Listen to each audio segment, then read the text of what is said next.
Emmanuel Macron, the President of France, has his sights set on establishing a more robust connection between Senegal and France. The newly elected President of Senegal, Bassirou Diomaye Faye, was scheduled to be inaugurated in Dakar on Tuesday, April 2. Following a chat that lasted for half an hour and resulted in a very positive discussion, Macron called Faye on Friday, March 29, according to the Élysée Palace. The session lasted for 30 minutes. Macron is resolute in his commitment to pursue and intensify the partnership between Senegal and France, as he stated to Faye, who has gone from being an opponent who was imprisoned to being the president of Senegal in the span of just a few days. According to his office, French President Emmanuel Macron conveyed to the anti-establishment president-elect of Senegal, Bassirou Diomaye Faye, that France desired to continue and intensify the partnership between their respective nations. Macron expressed his warm congratulations to Faye for his victory in the most recent presidential election in Senegal. He also praised the smooth progression of the vote and referred to it as the sovereign choice of the Senegalese people. During their first phone discussion together since the election, Macron and Faye talked about the most important aspects of bilateral cooperation and the regional situation, according to the Élysée Palace. Faye, a 44-year-old former tax and property inspector, created a sensation by winning with over 54% of the vote in the first round of the presidential election. Macron congratulated Faye in a message on X in French and Wolof, which is the most widely spoken language in Senegal. The message was sent on March 25, the day after the election. His tweet read, "Looking forward to working with him," and the president included the phrase.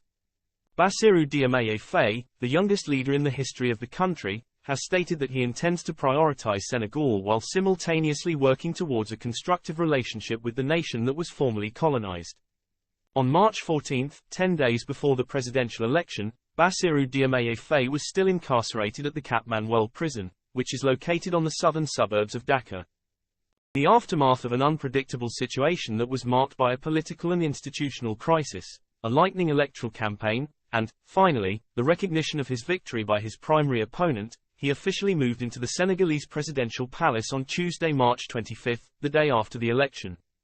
He will remain there for the next 5 years. This candidate who is opposed to the system has alleged that nobody expected coming, according to the data that have been acquired from poll-by-poll analysis, even though the official results have not yet been announced. Former Prime Minister Amadou Ba expressed his congratulations to President Bassirou Diomaye Faye on his victory in the first round of the presidential election. This statement was made in light of the trends that have emerged from the results of the poll, and it was made before the official declaration was made.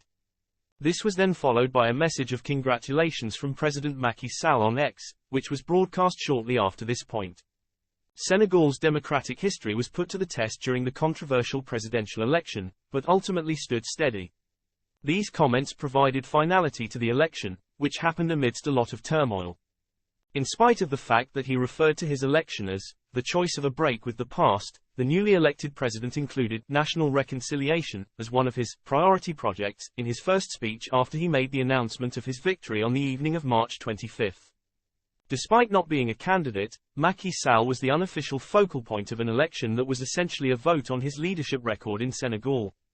Macky Sall may have stated that he will not run for a third term in July 2023, but many people inside his own camp believe that he is chiefly responsible for Amadou Ba's loss. However, Bassirou Diomaye Faye, a political rookie who had recently been released from jail, was able to defeat Ba, Sall's former prime minister, whom he had picked to succeed him. The outcomes appear to be trustworthy, and there was no evidence of the military being involved. The uncontested win of Senegal's Bassirou Diomaye Faye in the first round of elections on Sunday, March 24, was a pleasant democratic surprise in the context of the turbulent political environment of West Africa. Not only is this event a triumph, but it is also a shock and a wake-up call. It stands in stark contrast to the string of putschs that have resulted in other countries in the region becoming authoritarian regimes. On Friday, April 5, President Bassirou Diomaye Faye called for the formation of a breakaway government and appointed a large number of new individuals to positions of authority. His designated prime minister and former mentor, Ousmane Sonko, would likely share duties with Faye. Sonko announced the formation of a cabinet consisting of 25 ministers, praising it as a departure from years gone by. The government set up here on April 5 is a breakaway government. That embodies the project, a systemic transformation voted for by the Senegalese people, said Sonko to reporters. Sonko, who was 49 years old at the time, was the driving force behind Senegal's anti-establishment movement. However, as he was unable to run for president himself owing to a defamation conviction, he endorsed Faye on the presidential ballot of Senegal.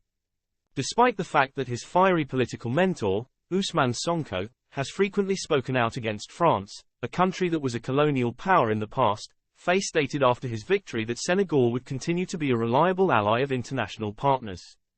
Senegal's primary political and economic partner, France, which has witnessed a decline in its influence in its former West African colonies over the past few years, expressed its satisfaction at this reassurance.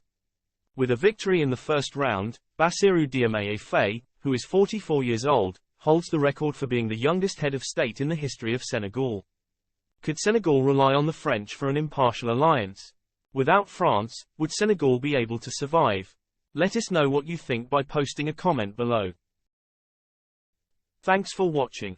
If you enjoyed this video, I would appreciate it if you would like it and subscribe to my channel so that you may be notified when the next video is posted.